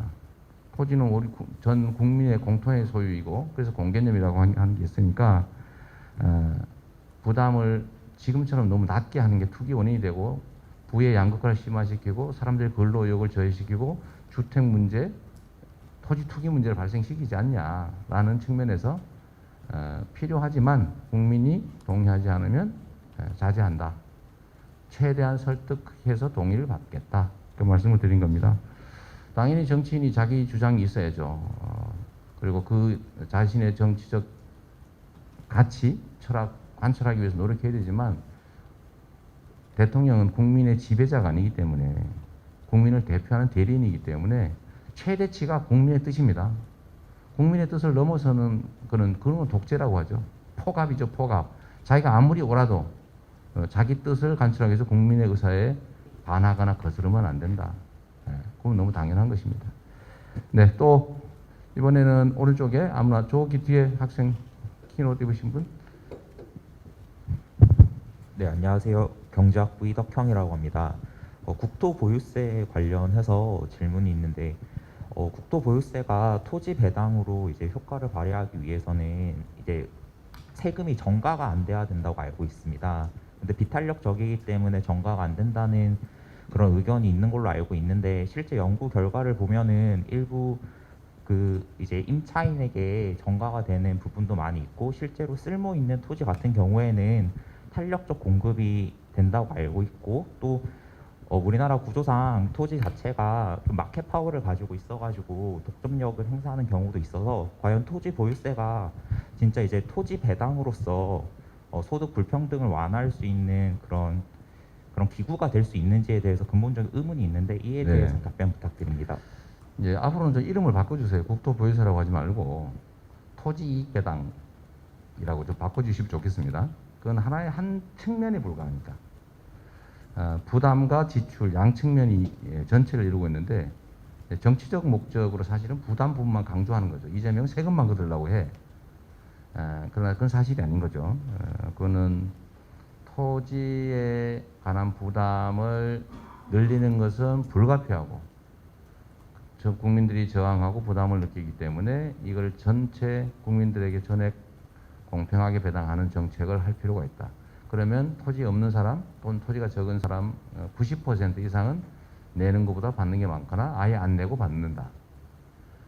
그런데 이게 과연 불평등을 완화할 수 있느냐. 전가되면은 효과가 떨어지지 않냐. 그 말은 맞죠. 전가되면 떨어지는 건 맞는데 전가가 없다고 할 수 없죠. 그러나 다 전가되지는 않죠. 효과가 있는 건 분명하지 않습니까? 100%냐? 100%도 아닐 수 있죠. 그러나 우리가 예를 들면 자기가 보유하고 있는 경우는 전가할 데가 없잖아요. 대기업이 예를 들면 토지를 무슨 연수원이니 뭐 이런 걸로 뭐 잔뜩 가지고 있잖아요, 지금요. 그런 건 전가할 수 없죠. 혹시 모르죠. 물건값에 더하게 할지. 예, 그런 건 전가라고 하기 어렵겠죠. 그러나 뭐 직접 상가 건물을 가지고 있는데 건물 부분에 대해서는 부과하지 않으니까 토지 부분만 부과하니까 아주 소액일 텐데 뭐 그런 경우는 있긴 하겠지만 그게 크지는 않을 거다라고 볼 수 있을 것 같습니다. 하여튼 이 오늘 또 언론 기사에 또 국토보유세 강행 이렇게 쓸 가능성이 많은데 분명한 거는 여러분 자동차 보유세가 얼마 정도인지 아시죠? 여러분 자동차 가지고 있죠? 그것도 일종의 재산입니다. 그 한 2% 되거든요. 근데 토지를 보유한 경우는 0.17%밖에 안 됩니다. 왜? 자동차는 소모품이죠. 없어져요. 그런데 세금을 내야 돼요. 그 자체가 가치를 창출하지 않아요. 그러나 토지는 반대죠. 영원히 존재하죠. 그리고 그 자체가 가치를 일부 창출하죠. 사용이익이라고 하는 거. 마모되지도 않다. 그런데 세금이 어떤 게 더 비싸야 됩니까? 논리적으로? 한번 판단해 보시고요. 그런데 10분의 1밖에 안 된다. 10분의 1도 채 안 된다. 한 13, 4분의 1? 이게 정의로울까? 자동차는 서민이 다 가지고 있어요. 땅은 여러분 중에 가지고 있는 사람 많아요? 땅 있는 사람 손 한번 들어보실래요? 땅 있는 분. 있는데 손 못 들겠죠, 별로. 그럴 만큼 땅이 있는 사람이 별로 없는 거예요. 그래서 이거는 우리가 장기적으로 해야 될 일인데 이번 선거의 주요 쟁점으로 이거를 내가 공약으로 국토보유세를 확실하게 반드시 이렇게 하는 것은 국민들이 반대하니 기본소득위원회 같은 걸 만들어서 충분히 논의하고 국민이 동의하는 전제로 조금씩 순차적으로 점진적으로 해보고 나갈 생각이고 만약에 국민이 이거 효율성이 떨어진다 반대다 라고 하면 하지 말아야 되는 게 또 대리인의 책임이자 도리 아닌가 싶습니다. 네, 이번에는 중간에 저 여학생 한 분 할까요? 저기 기둥 앞에 요 중간에 지금 손가락질 하시는 분 자기를 지금 가르치신 분 그 뒤에 분도 손 드셨던가요? 아니죠? 안녕하세요. 저는 경제학부 김도연입니다. 그 공약 중에서 여쭤보고 싶은 점이 있는데요. 그 공약 중에 신재생 에너지 중심의 탈탄소 공약에 대해서 이제 여쭤보고 싶은 점이 있습니다. 해당 공약은 탄소 감축을 위해서 에너지 자원을 신재생 에너지로 전환하고 2030년까지 탄소 배출량을 50%까지 감축을 목표하는 것으로 알고 있습니다. 그래서 이제 그 방식으로 각 지역에서 재생에너지를 전국 어디서나 자유롭게 생산하고 팔 수 있는 에너지 고속도로를 구축하겠다고 말씀하신 걸로 제가 알고 있는데 현재 신재생과 액화가스 발전에서조차 크나큰 수익이 나지 않는 것으로 알고 있습니다. 또한 2020년 기준으로 해당 분야에서는 4천억이 넘는 적자가 발생했다는 통계를 제가 봤고요. 그 다음에 현재 발전 공기업에서 수익이 나는 전력원은 석탄과 원자력뿐인 걸로 알고 있습니다. 그래서 저는 이에 대해서 이제 현실성 있는 구체적인 탄소 감축 로드맵을 어떻게 생각하고 계신지 여쭤보고 싶고 또한 또 최근에 이제 건설이 중단된 원자력 발전소에 대해서 신한울 3, 4호기에 관련해서 국민들의 의견에 맞춰 충분히 제고할 수 있다. 즉 공사 재개 가능성을 또 시사하셨는데 이는 결국 탈탄소도 아닌 탄소 감축이란 전 세계적 흐름에 구색을 맞추는 공약이 아닌지 한번 여쭤보고 싶습니다. 매우 구조적이고 또 심각하고 좀 결단을 요구하는 엄중한 문제인데 하여튼 제가 가진 의견을 좀 길게 말씀드릴 수 없어서 요약해서 말씀드리겠습니다. 자, 우리는 좋아서 선택하는 경우도 있고 피할 수 없는 경우도 있습니다. 그런데 우리가 선택의 여지가 있을 때는 고통이 적은 거, 또 현상 유지적인 걸 선택해도 괜찮아요. 그런데 피할 수 없는 경우는 어떡합니까? 끌려가면 그 자체가 고통이에요. 근데 모두가 피할 수 없는 상황이라면 다른 사람들보다 반발짝만 일찍 가도 엄청난 기회를 누리는 선도자가 됩니다. 원래 순위를 바꾸거나 대대적인 혁신을 이뤄내는 것은 위기 때 가능해요. 안정적인 평시에는 변화가 불가능합니다. 저항 때문에, 관성 때문에. 그런데 이 큰 변화의 위기, 이 위기 상황이 새로운 기회의 요인이 되죠. 뭐 저는 인생을 그런 식으로 살아와서 그런지 모르겠는데 지금 탈탄소 문제는 지금 당장 말입니다. 당장 유럽이 지금 톤당 5만 원 정도의 부담금을 부과하고 있다고 해요. 근데 우리는 한 평균적으로 뭐 들중날중인데 평균 해보면 한 10,000원 정도? 근데 이거를 지금 그 10만 원 정도로는 올려라. 최하 7만 5천 원까지는 올려야 된다. 지금 그렇게 주장하고 있잖아요. 잘 아시는 것 같은데. 그리고 장기적으로는 150만 원, 15만 원 정도까지 올려라. 150불 정도까지. 이 국제기구의 권고입니다.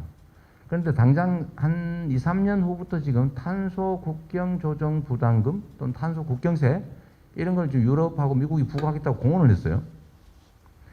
만약에 우리가 탄소를 줄이지 않고 계속 지금처럼 이 화석 연료에 의존한 산업 체제를 유지하면 수출길이 막혀버립니다. 경쟁력을 완전히 잃게 돼요.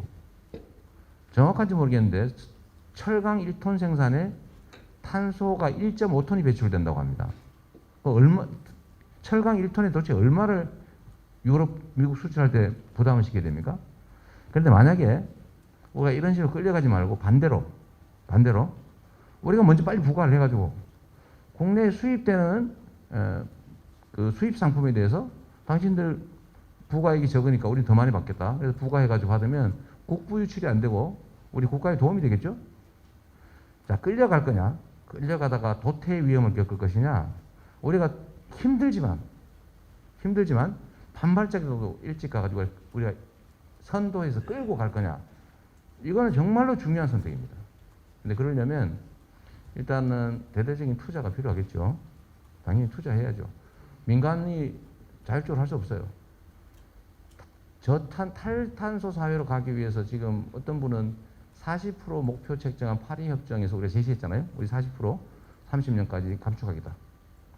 이거 지금 줄이겠다고 지금 공언하셨던데 이거 줄이려면 어떻게 됩니까? 파리 협정 탈퇴해야 되죠. 그러면 우리가 국제사회에서 완전히 고립되겠죠. 잠깐은 우리 국내 기업들이 탈탄소 정책을 취하지 않아서 덜 고통스럽겠지만 결국은 죽습니다. 죽을 병에 걸려 있는데 수술 안 하면 죽는데 환자가 아파한다고? 아이고 그래 아파 수술하면 안 되지. 돈 들어 수술비 비싸 우리 수술비 빌려야 되는데 수술할 돈이 없네. 그러면 참자 그냥 견뎌봐. 어떻게 됩니까? 똑같이 엄청난 위기를 겪겠죠. 죽든지 망하든지. 그래서 이건 우리가 가야 될 길인데 그럼 어떻게 가능하냐 그게. 지금 이제 사업성 얘기도 했는데 크게 보면 신재생 에너지 중에 이미 그 풍력 발전, 북유럽 같은데 풍력 발전이나 아니면 유럽의 태양광 발전이 이미 화석 연료 효율성을 넘어섰습니다. 곧 원전도 넘어설 거라고 봐요. 10년 이내에. 그러니까 지금 원전에 우리는 엄청나게 싸다고 생각하지만 엄청나게 위험하잖아요. 수만 년 우리 후손한테 관리 비용 위험 부담을 떠넘기지 않습니까? 그게 진짜 싼지도 모르겠고 그러나 그것조차도 앞으로 10년 이내에 소위 그리드 페리티를 겪게 된다. 즉 생산 원가가 신재생 에너지가 더 싸지는 사회가 온다. 10년 안에.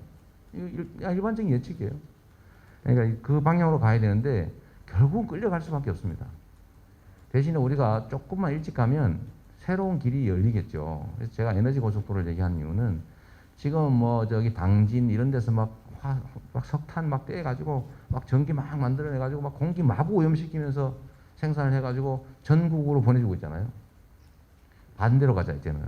소위 분산형 에너지 생산 시스템으로 가야 된다. 이미 유럽은 그렇게 하고 있어요. 독일 이미 뭐 원전 다 대체하고 있지 않습니까? 훨씬 싸요 이미. 대규모 투자를 했기 때문에. 그래서 우리도 그 길을 가야 되는데 송배전망을 지능형으로 바꾸고 왜냐하면 재생에너지는 들쭉날쭉하기 때문에 이걸 조정하고 통제할 예를 들면 가상발전소 이런 것도 잘 만들고 시스템도 잘 만들고 풍력발전이나 태양광 발전 설비회사도 많이 생기고 수립 보존해야 되고 기술 개발해야 되고 하여튼 그 영역에서 수입도 대체하면서 새로운 산업이 생겨날 수 있다. 대신에 이걸 민간 기업에 맡기면 힘드니까 어려울 때 정부의 대대적 투자를 통해서 국가가 역할을 크게 하자.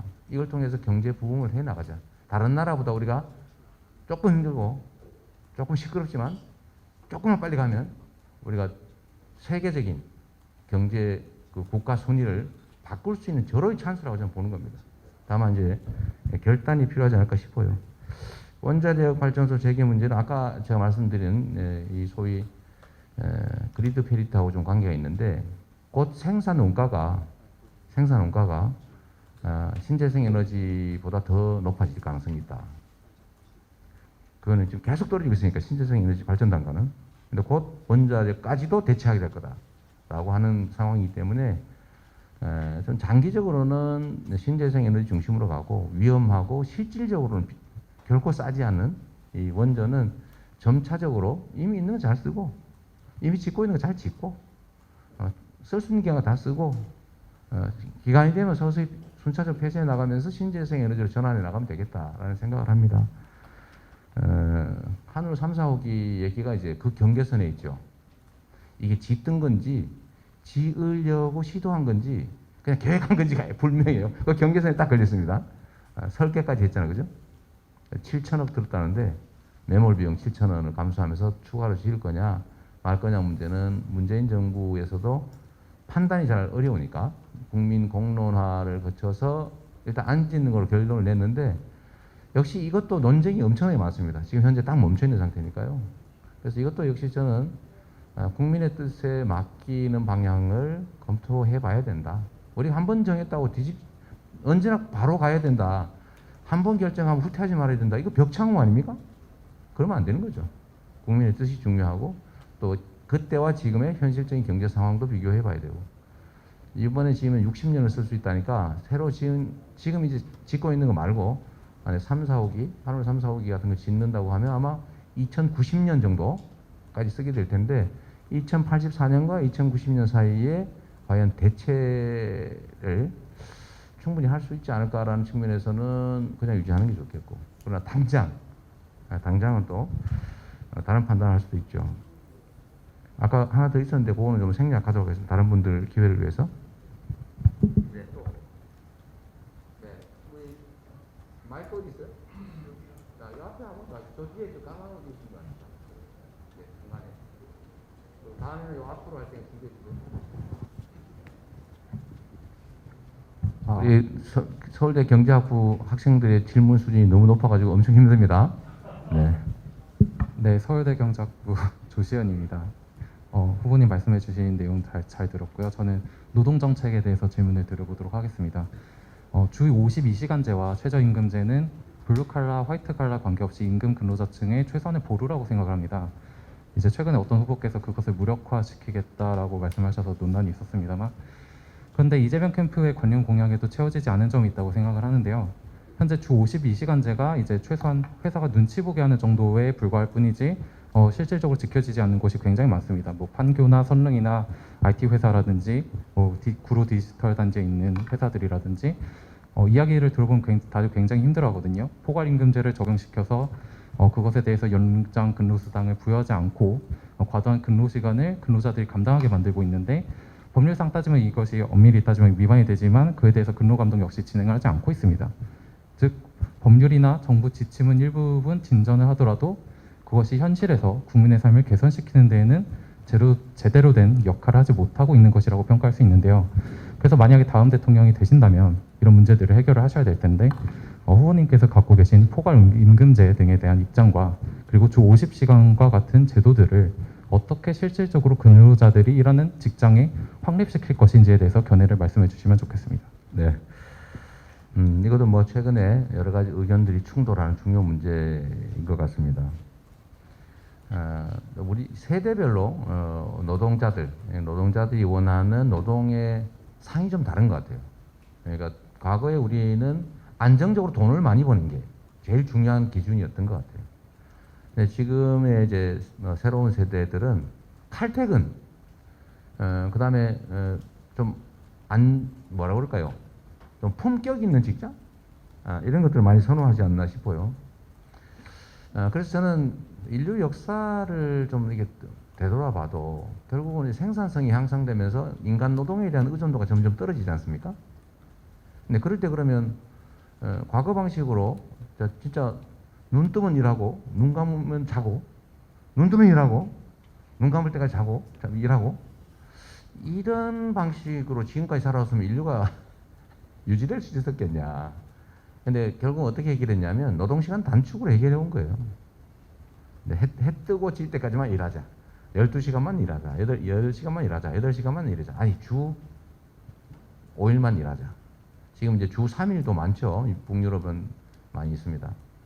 어쨌든 노동시간 단축은 인류가 생산력이 향상됨에 따라서 피할 수 없는 그 경로입니다. 그러니까 52시간제 다시 후퇴시키자. 안 그래도 전 세계에서 우리 노동자들이 제일 일 많이 하는 건 아시죠? 전 세계에서 노동 생산성이 제일 낮아요. 어떻게 일은 많이 하는데 생산성도 낮아요? 좀 황당한 일이죠. 저임금 노동에 의존했기 때문에 그렇습니다. 이거 바꿔야죠. 적게 벌고 적게 쓰고 괴롭게 사는 이런 세상으로 우리 남아있을 건지, 많이 벌고 많이 쓰고 많이 생산하고 이런 사회로 갈 건지, 소위 고부담 고복지 사회로 갈 건지, 고소득 사회로 갈 건지 결정해야 되고요. 그 중에 하나가 좀 더 합리적인 세상을 만들기 위한 제도로 헌법이 만들어 놓은 게 최저임금제죠. 이 최저임금 없애버리겠다. 이거는 헌법 파기하겠다 이 얘기거든요. 제가 보기에는 우리 그분 실수하신 것 같은데, 최저임금을 낮추겠다 이러면 말이 돼요. 그러니까 최저임금을 없애버리겠다, 폐지하겠다, 이거는 위헌적 발언입니다. 위헌. 한번 생각해 봐 주시면 좋겠고요. 저는 최저임금이라고 하는 것은 적정임금의 완전히 다른 말이죠. 최저, 반드시 지켜야 되는, 죽었다 깨도 반드시 해야 되는 이런 의미잖아요. 그게 있어야지 왜 없어도 됩니까? 그 뭐 올리버 트위스트 시대로 되도록 가서는 안 되잖아요. 그래서 최저임금제나 또 노동시간 단축을 위한 이런 52시간제 이런 것들은 잘 지켜져야 된다고 보고요. 또 한 가지는 포괄임금제 얘기인데, 이제 편법으로 소위 연장 노동에 대한, 연장 근로에 대한 보수를 지급하지 않기 위해서 이런 편법들을 많이 쓰는 것 같습니다. 고용되어 있는 상태에서는 이거를 문제 제기하기가 너무 어렵죠. 그래서 사실은 우리가 합의해놓고 지키지 않는 규칙이 너무 많습니다. 제가 해보고 싶은 것 중에 하나가 그런 거예요. 최소한 우리가 합의한 거는 지키자. 합의한 것, 즉 규칙. 뭐 제일 고도의 규칙이 헌법이죠. 그 다음에 다 가장 강력한 규칙. 어기면 처벌한다. 형법. 그 외에 각종 행정법규, 민사적 약속 또는 뭐 상식과 규칙, 이런 것들을 어겨서 이익을 볼 수 없게, 이런 것들을 지키더라도 손해보지 않는, 그게 합리적이고 예측 가능한 사회 아니겠습니까? 저는 그 사회를 만드는 게 제 1목표예요. 이미 약속한 건 지키자. 그 중에 하나가 노동법인데 문제는 안 지키죠.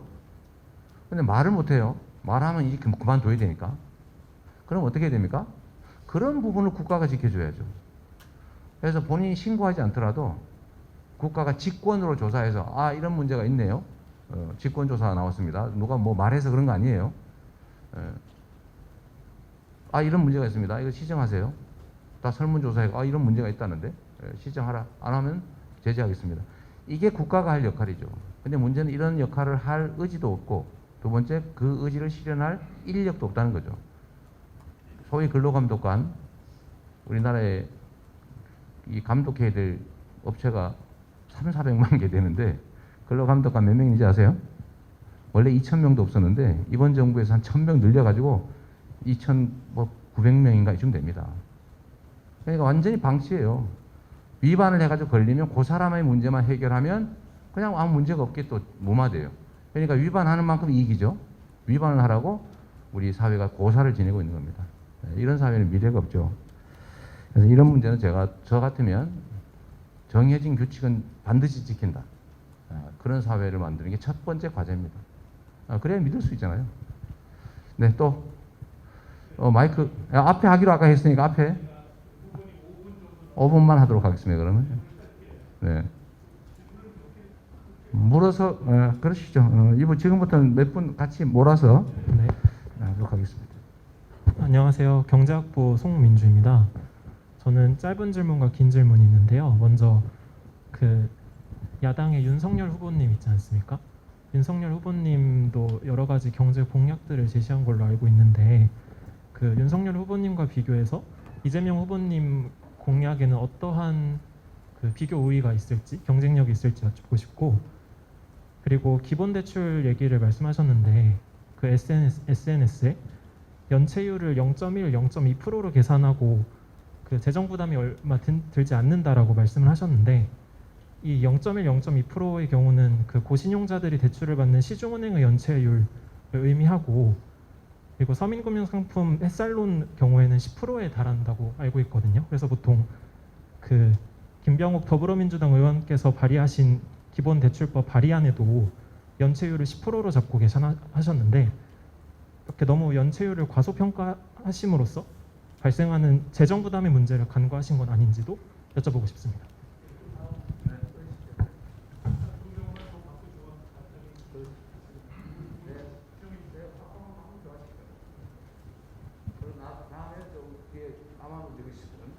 네, 경제학부 영재현이라고 합니다. 최근 마이클 샌델의 공정하다는 착각이 한국에서 베스트셀러가 된 만큼 한국에서 능력주의와 공정성 문제가 여전히 논쟁적이라는 것을 알 수 있었습니다.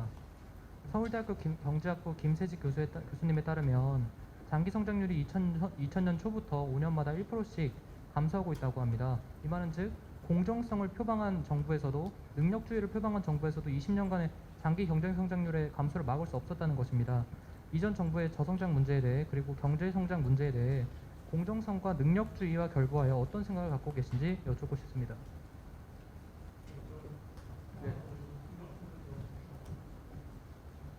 네, 경제학부 권계입니다. 짧게 3가지 정도 질문을 드리고 싶습니다. 네, 빠르게 드리겠습니다. 1차 재난지원금 효과가 있다고 말씀해 주셨는데, 근데 기재부 발표에 따르면 투입한 금액에 비해서 30% 수준에 그친다고 나타났습니다.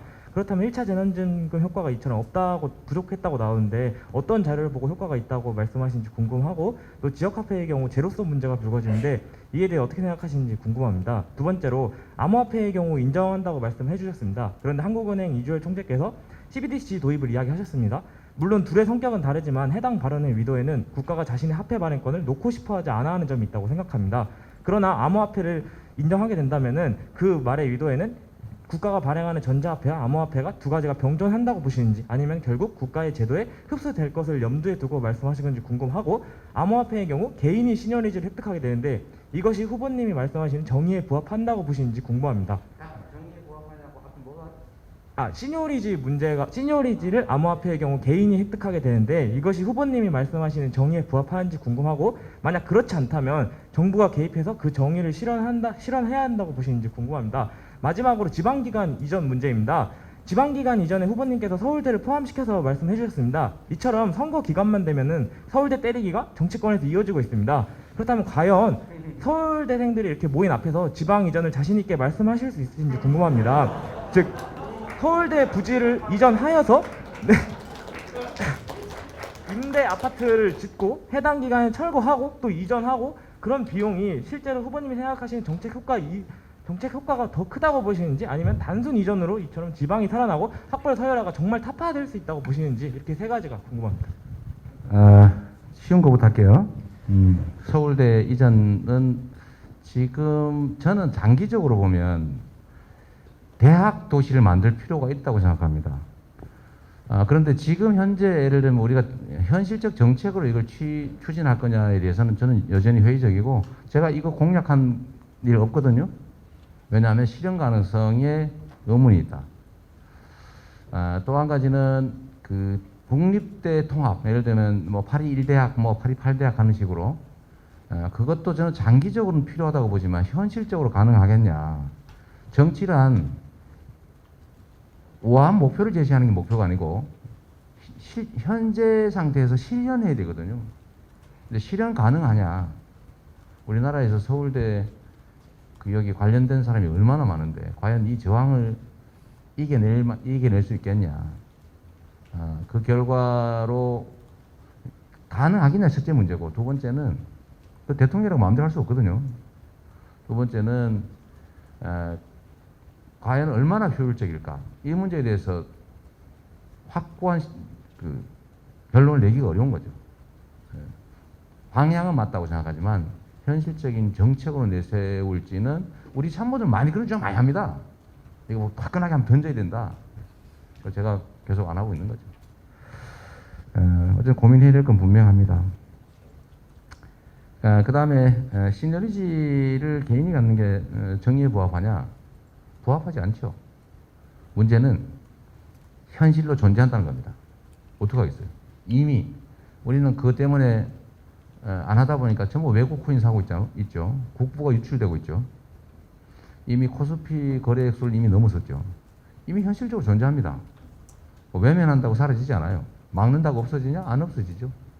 이럴 때는 우리가 밀려갈 게 아니라 우리가 끌어가야 된다 라는 차원에서 말씀드린 거고, 아까 말씀하셨던 저는 그래서 가능하면 지금 안 그래도 그런 고민을 하고 있는 중인데, 이 개인에게 시너리지를 주는 것이 바람직하지 않으니 우리 그 시너리지를 공공이 모두 확보하는 방안을 강구해야 된다. 저는 그런 생각해요. 방치할 게 아니다 그 말이죠. 어쨌든 이건 나중에 아마 심각한 논쟁이 벌어질 일이 하나 아마 나올 겁니다. 중앙은행의 디지털 화폐하고 양립 가능하겠냐 모르겠는데 제가 보기에는 병존할 것 같습니다. 왜냐하면 이건 일종의 저항 운동 비슷해요. 국가 발권력에 도전한 겁니다, 사실.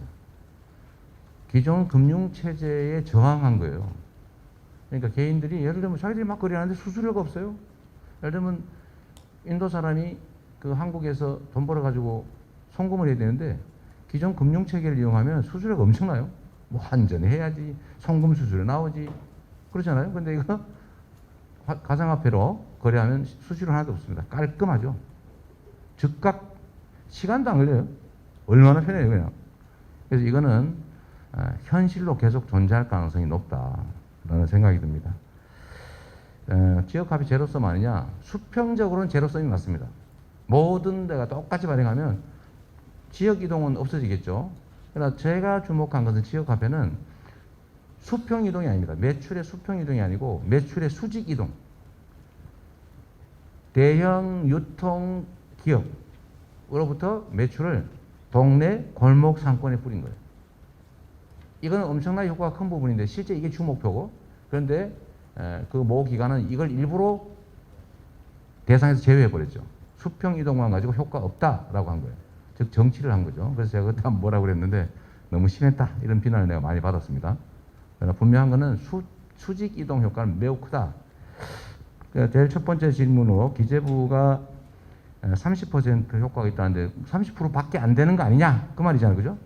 이것도 역시 정치를 한 거죠. 현금으로 주면 어떻게 됩니까? 안 써요. 쉽게 말해 제로다.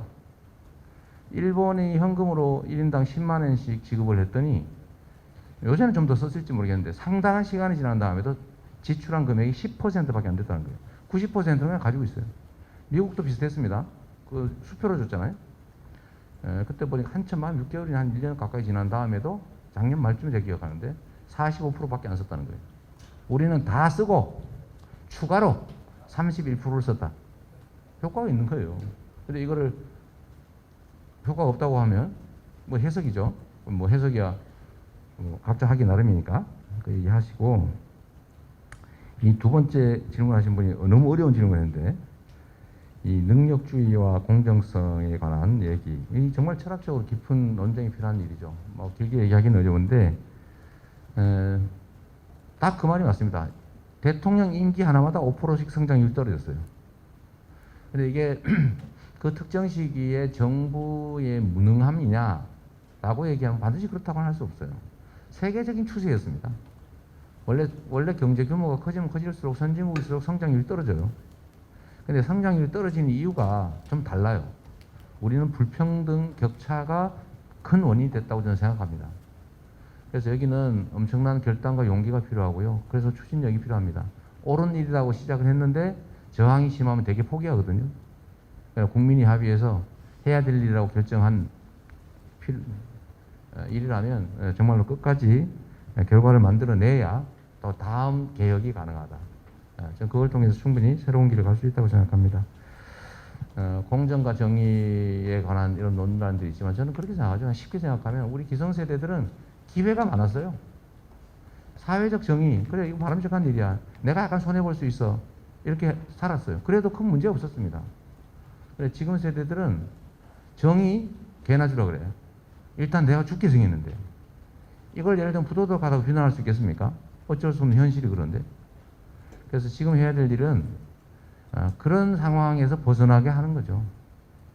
정의롭게 사는 것이 공정한 사회를 만들어야 되고, 그건 뭐 너무 궁극적으로 도달하기 어려울지 몰라도, 그러나 정의라고 하는데 나의 약간의 공정성에 대한 열망을 조금은 양보할 수 있는 사회, 즉 여유 있는 사회, 기회가 그래도 조금 넘치지 않더라도 기회가 충분한 사회, 그 사회로 가야 되는 거고, 그게 결국은 정치인이 할 일 아니겠나 싶어요.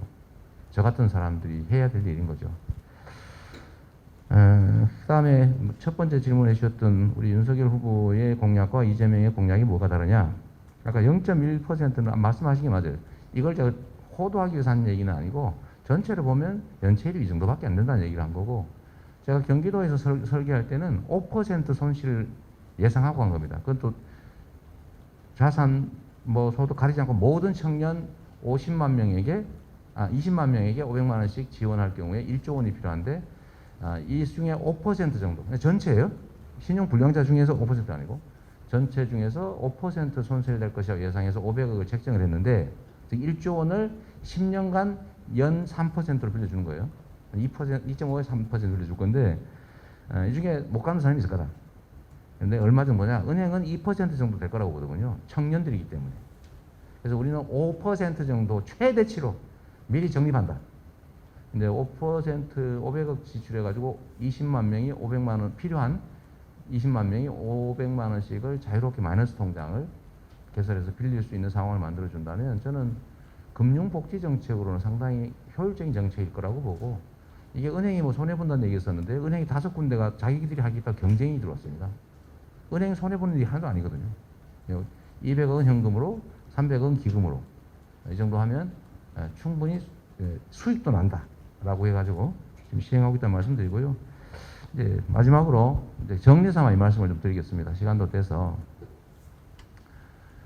정치인들의 공약이라고 하는 거 있지 않습니까? 이 공약이라고 하는 거는 이제 계획이자 청사진이잖아요. 그리고 그 어긴다고 어떤 제재도 없습니다. 그냥 약간의 비난이 있다는 뿐이죠. 누구는 이렇게 얘기했어요. 공약 다 지키면 나라 망한다. 김모, 국힘의 유명한 유력한 정치인이 한 말입니다. 선거 때는 무슨 말은 못하나, 이거 국힘의 국민의힘의 유명한 한 대통령께서 하신 말씀입니다. 정치인들은 그렇게 공약을 취급해요. 국민을 표를 얻기 위해서 잠깐 던지고 안 지키면 그만이고, 또 국민들도 그래 공약 원래 안 지키는 거지, 빌공짜 공약이나 이게 정치 불신의 원인이 된 겁니다. 그래서 제가 이런 정치 하지 말자고 정치를 시작할 때부터 마음을 먹었어요. 말하면 반드시 지킨다.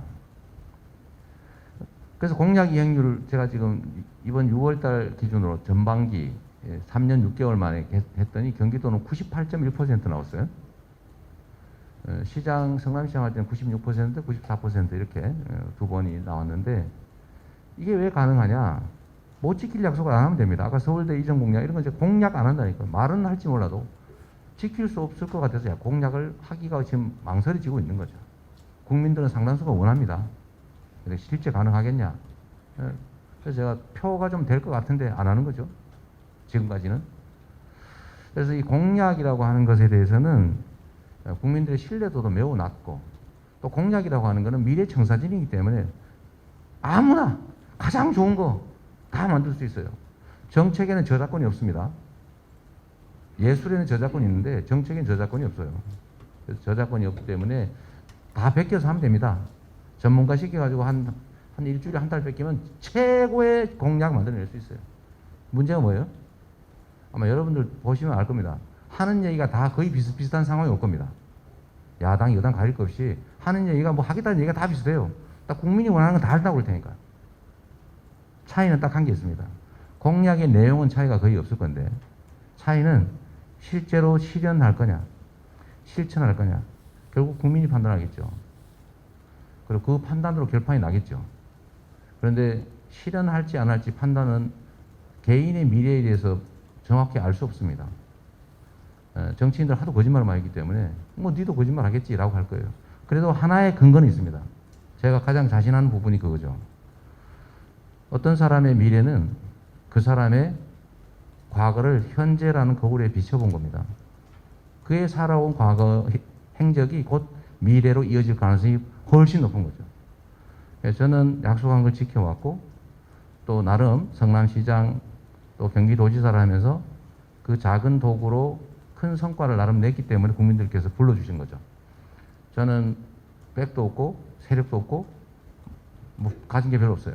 그래도 이 자리까지 온 거는 성남시장 경기도지사 하면서 맡겨놨더니 뭘 하더라. 그게 빈말이 아니라 실적이 있더라라고 하는 것이기 때문에 저는 결국은 실현 가능성, 실적 이걸로 국민들께서 판단할 거라고 믿고 또 그렇게 되도록 기대합니다. 네, 고맙습니다. 네. 시간이라는 제한된 리소스가 문제입니다. 아무튼 모든 게. 자, 우리 유심히 보니까 경제학부 후드티를 입고 계시네요. 자, 이거 내가 굉장히 좀 놀라운데, 거기서 구해 입고 오신다고 하더라고요. 저 학생분들 이제 좀 사진 찍고 싶은 분들 나오시고요. 이게 뭐 시간이 부족해서 단체로도 찍고 이렇게 했으면 좋겠습니다. 끝으로 후보님께 제가 두 가지 공약을 부탁드리겠습니다. 첫째, 만에 하나 말이지. 50%가 넘을 수 있는데 대통령이 되시면 가능하실 것 같습니다. 유력하실 것 같습니다. 요 83동 305에 다시 한번 오시는 겁니다. 오늘 좀 잘 진행되다가 시간이 부족해서 알겠습니다. 두 번째 공약. 우리 경제학부 교수들이 정말 이제는 진짜 새로운 우리 한국경제의 길을 찾아야겠다고 그래서 이 책을 냈습니다. 얼마 전에 여러분 혁신의 시작이라 아까 개혁과 혁신 얘기를 하셨는데 이 책을 후보님은 물론이고 후보님 캠프에 경제하시는 분들을 꼭 읽도록 해주십시오. 제가 이렇게 썼습니다.